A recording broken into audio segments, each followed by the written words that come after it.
90 years ago, the Virginia Farm Bureau made our local farmers a promise to protect and preserve a way of life they worked so hard to establish. Today, our insurance agents work to protect all Virginians, not just farmers. We want to keep Virginia, Virginia. More information is at farmbureauadvantage.com. The remarkable soybean. From its oil, we get products like ink, candles, and paint. From its meal, we get a high-protein fiber used in foods and animal feeds. Natural soy is replacing chemicals and products you use every day. You can learn more about soybeans at vasoybean.com.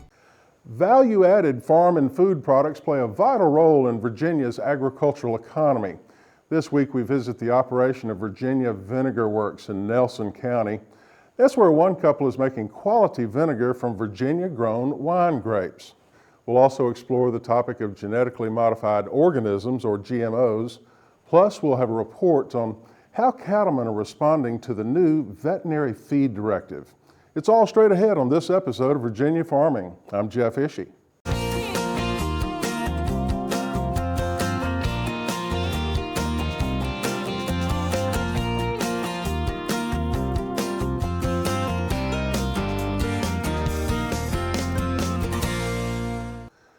Well, there has been a lot of discussion and debate on the topic of genetically modified organisms, or GMOs, in agriculture in recent years.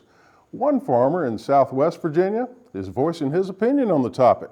Sherry McKinney is with Virginia Farm Bureau and files this report. Shoppers have been bombarded this year with ad campaigns by food companies touting that their products are GMO-free. Some of these products never contained any GMO ingredients in the true sense of the word. Companies like Dannon Yogurt have used this food fad as a propaganda tool to sell their products. And some farmers are saying enough is enough. The American Farm Bureau Federation and other ag groups say eliminating GMO ingredients in our food supply would force farmers to abandon safe, sustainable farming practices that have enhanced farm productivity for over the last 20 years.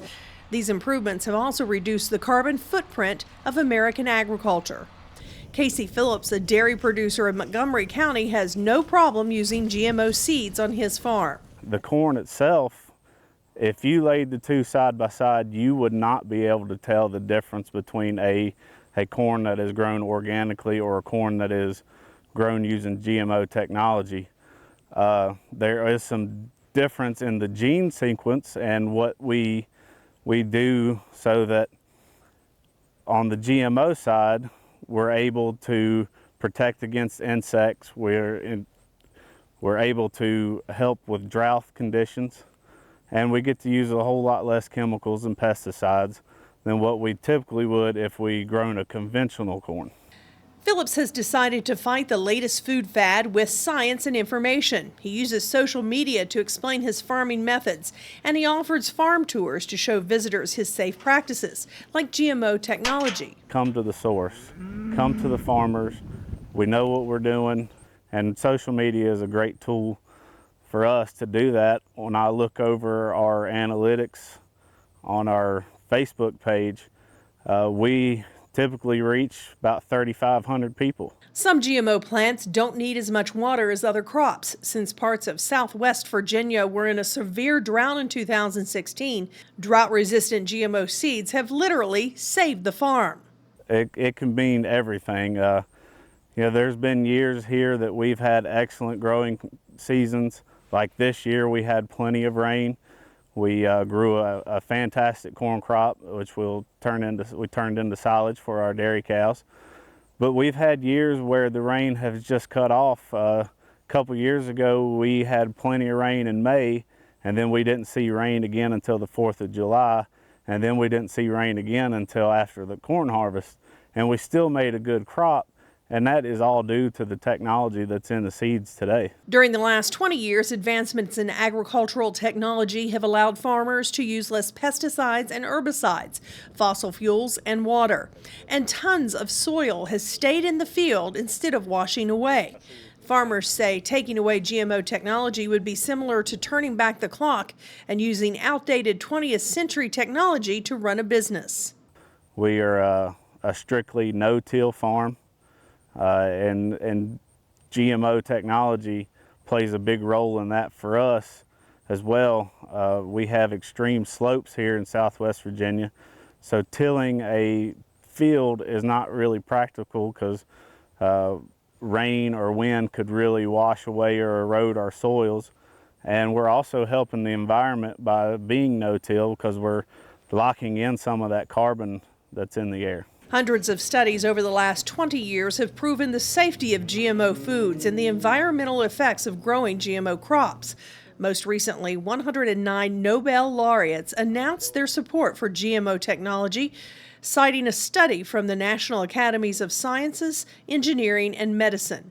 Quote, "The study committee found no substantiated evidence on a difference in risk in human health between current commercially available genetically engineered crops and conventionally bred crops. The scientific evidence is clearly stated on the website fooddialogues.com."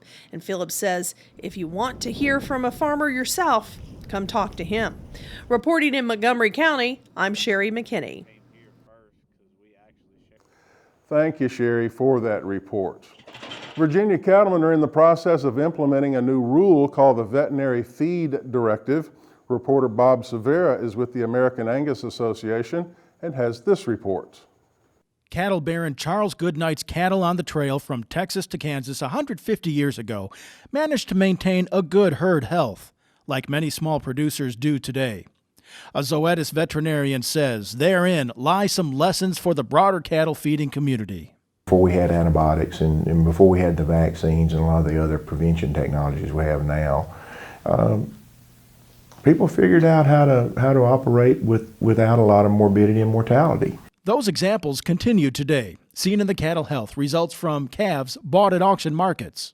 So the guy that comes to the sale barn and buys 20 calves and doesn't really know much about good vaccination, he takes them home and turns them into a pasture.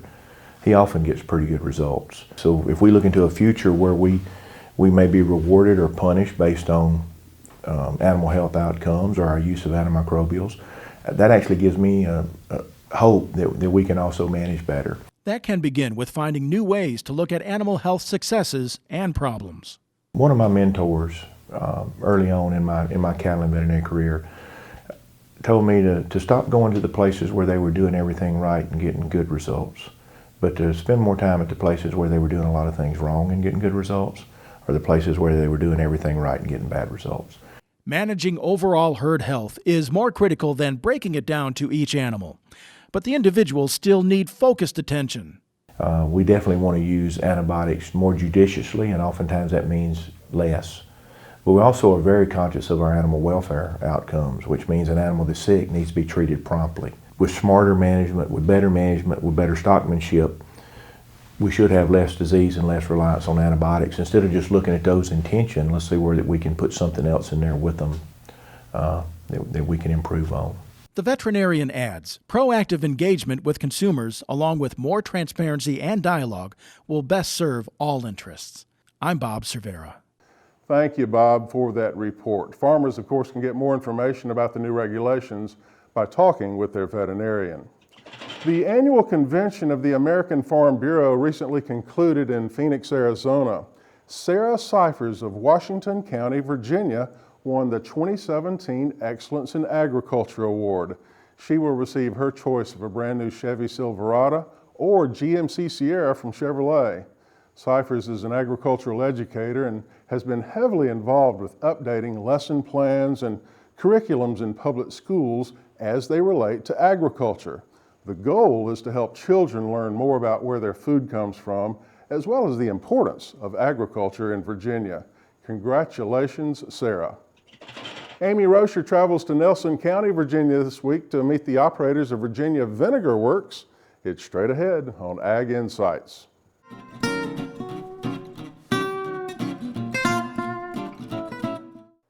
Today we're in Shipman, Virginia in Nelson County, and we're visiting Virginia Vinegar Works. I'm joined by Jay Rostow, the owner. And Jay, you and your wife started Virginia Vinegar Works how long ago? Steph and I started about 7 years ago at our home, just as a hobby. Now, what on earth gave you all the idea to start a vinegar company of all things? We were at a farmer's market in Northern California shopping for some salad stuff one time, and we found these wonderful little bottles of olive oil that were a micro batch production by a number of the vendors at the farmers market, and there was not a drop of vinegar to be seen. Wow, I was going to say, what's been your growth since, in 7 years, how's your growth been? It's been pretty good. We moved from our house to a place in Schuyler, and we outgrew that. Now we've moved to this place here in Shipman, and we're getting ready to outgrow this. So let's talk about the process of making vinegar. Okay. I guess there's many different ways to do it, but you guys are a little bit unique in the way you do it. Can you walk us through the process? Sure. We use an old-fashioned method that came out of 16th century France called the Orleans method. And basically what this is just an exposure of a alcohol-containing liquid to oxygen in the presence of what we use, the Acetobacter bacteria, to create our vinegar. And it's a long-term, continuous process, very similar to the process which one would use to make sourdough bread. Okay. So a fermentation kind of process? It's a conversion. It's Okay. a bacterial conversion. It's a sort of a secondary conversion to fermentation. Fermentation, where one is making beer or wine, uses sugar and yeast to create alcohol, and what we use is the Acetobacter bacteria to take alcohol and create acetic acid. Okay.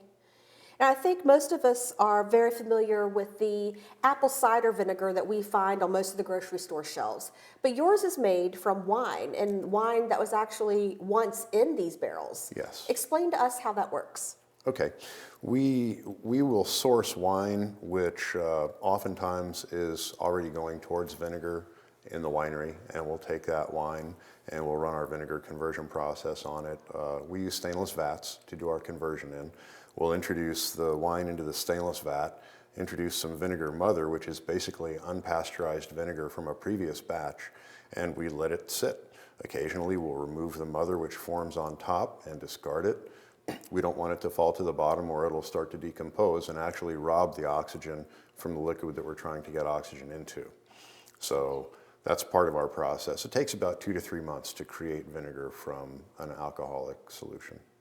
Now, this alcoholic solution, you're not going out and buying barrels of Cabernet or anything like that that's not going to that would normally be bottled for consumer use as wine. Correct. How do you get your wines? We source a lot of wine through the wineries. We've developed some pretty good relationships with winemakers throughout the years. When we first came on to do vinegar, we had a little bit of a rough time breaking into the wine world.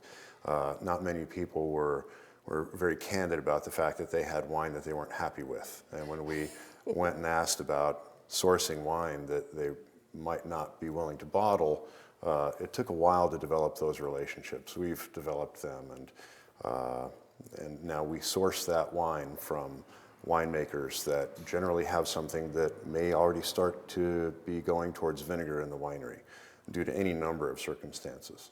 Wow. So you're taking this wine that's already starting to turn towards vinegar, which is exactly what the winemakers don't want. Exactly. But you're able to harness that and take what they would probably regularly throw out. Yes. Or dispose of in some manner. Yes. And now you're making it into something that I've heard everyone say is really, really good vinegar. Thank you, thank you. We're really proud of it. And I will say that you can't use a really bad wine to make a really good vinegar. So we have a pretty stiff criteria for what we accept as far as stock for what we're going to make into our vinegar product. And it's been a bit of a learning curve, learning what things that we can transcend in the vinegar making process and what things we can't. There are certain issues that accompany some wines that will not allow us to make a good vinegar out of that product. Okay. And did you learn all that just as you went? Yes. Did you? Okay. A lot of trial and error over the last 7 years to get to where you are. are. But it sounds like you're really on the ball because you've grown so much in such a short time. I mean, you're already at your basically third facility, and I think you mentioned to me earlier that you're really outgrowing this spot. We are, and we've got a lot of product that we can work with. We're learning and doing different things with the product. we're getting into more and more supermarkets and specialty stores. So that's really helping us in our growth. I wanted to ask you about the mother. I know a lot of people who are looking for home health remedies. A lot of places you read they want the mother in the vinegar because it has certain good bacteria or something. Can you explain to me what the mother is and if or how you guys use it in your vinegar? Sure. What we refer to as the mother is a bacterial mat of cellulose which forms on top of vinegar. It's not really an essential part of the process, it's just proof that the process is happening underneath. I imagine it got the term in the first place because it's protecting what's underneath it from dust and bugs and other things getting actually into the liquid. We regularly take that mother off and discard it and compost it. It represents a barrier between the oxygen and the liquid, and we're trying to get the oxygen to the liquid to nourish the bacteria that are in the liquid so that they can continue on with the conversion. So the thicker that mother gets, the less oxygen we get into our liquid, and eventually it has to be removed. Or it'll fall and it'll start to decompose in the liquid and rob the oxygen that we're trying to get into the liquid in the first place. So walk us through the process. Now, you said you put the wine into the vats to start the conversion. Yes. So where do the barrels, what comes next, and where do these barrels come into play? What we do is we measure the acidity of the vinegar as it's rising. And when we get it to the acidity that we want it to be, we stop the process by excluding oxygen. Basically, that means that we take that vinegar and we put it into a barrel and seal it, fill the barrel up all the way, and eliminate the oxygen. That stops the bacteria in the liquid from doing any more conversion. Okay. Otherwise, you will get a very, very high acid vinegar on the finish. Which is not really what you're looking for. No, it's not. It's not. We're looking for a very delicate balance of acidity and fruit and flavor from the wines that we work with or the beers that we work with when we make our malt vinegar. Okay. So the malt vinegar, I know you make a malt, we have here, and you use Star Hill. Yes. We take Star Hill beer. Which is Virginia beer. It's a Virginia around beer. the Charlottesville area, correct? Yep. Okay. So what is the difference between this malt vinegar and then the red wine vinegar that you make from the wine? Basically just the fact that it's made from a malt beverage instead of a wine. And the malt vinegars generally have a bit more residual sweetness to them. They're very good on fish and chips, which is a British term for potato fries. Mm-hmm. Malt vinegar is very good on any sort of potato fry, anything in the cabbage family, broccoli, cauliflower, Brussels sprouts, all very, very good. Grilled asparagus spears. Okay. It's sweeter. It's lighter bodied. It's not as acidic. We don't want to make it quite as acidic as our wine vinegars. And so it's a fun little product that, once again, is a winner for us and Star Hill. How does your product differ from commercial products that we might find on the grocery store shelf? Our product is done using the old-fashioned Orleans method, which comes out of 16th century France. It's an old-fashioned continuous method. It takes us about 2 to 3 months to make a batch of vinegar before it goes into aging. Commercial vinegar manufacturers use what's called a bubble column reactor, which is a piece of equipment that gets the job done in about 2 to 3 days. It yields a very acidic, sharp vinegar, and most of those vinegars, if you look on the label on the bottle, it will say diluted with water to such and such % acidity, and that's a bubble column. Because it is so acidic when the process is finished. They have to dilute it. And yours is not like that. No. Yours is a much sweeter. It's sweeter. It's very much more full flavored, nicely colored. Okay. Very aromatic. It's amazing. You've got so many different types of vinegar here, and you've also been experimenting a little bit more with other fruits, not just wine, because you have a raspberry. We do. We've been and a nectarine. Is this? Yeah. Yes, this one's the nectarine. Yeah. So how did that come about? That was sort of a bit of an accident, I think. The nectarine came first, and it was We had bought a big box full of nectarines one time to do some canning with, and we brought them home, and we thought, wow, you know, we're canning these nectarines away, and it looks like they're multiplying in the box, and we couldn't make them all go away. We thought, well, maybe we should make a nectarine vinegar, and it was delicious.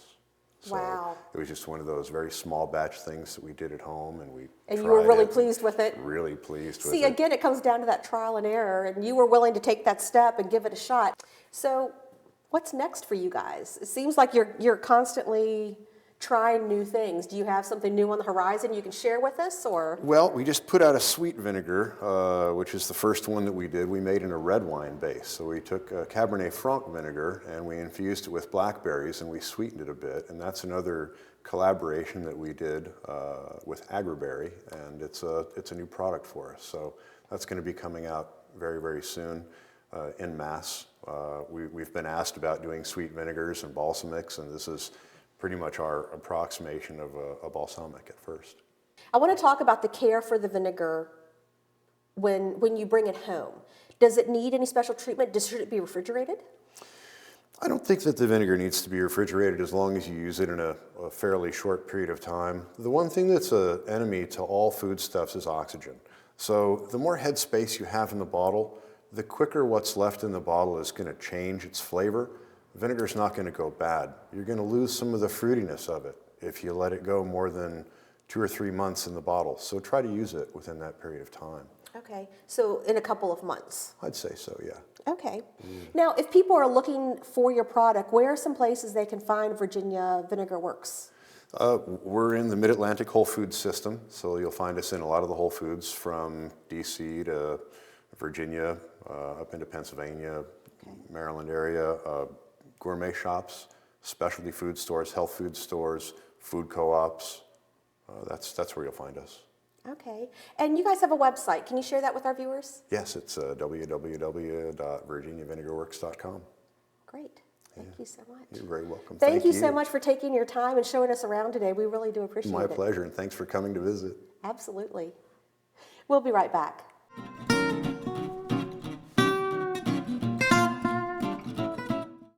Our pearl of wisdom this week comes from Virginia Ritchie in Linville, Virginia, who says, "The best way to appreciate your job is to imagine yourself without it." Thank you, Virginia, for that pearl of wisdom. Submit your own pearl of wisdom by visiting our website at virginiafarming.com. Well, that does it for our show this week. Have a great week, everyone. I'm Jeff Ishii for Virginia Farming.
90 years ago, the Virginia Farm Bureau made our local farmers a promise to protect and preserve a way of life they work so hard to establish. We want to keep Virginia, Virginia. Anyone can be a Farm Bureau member, and there's a local Farm Bureau in every county. More information is at vafarmbureau.org.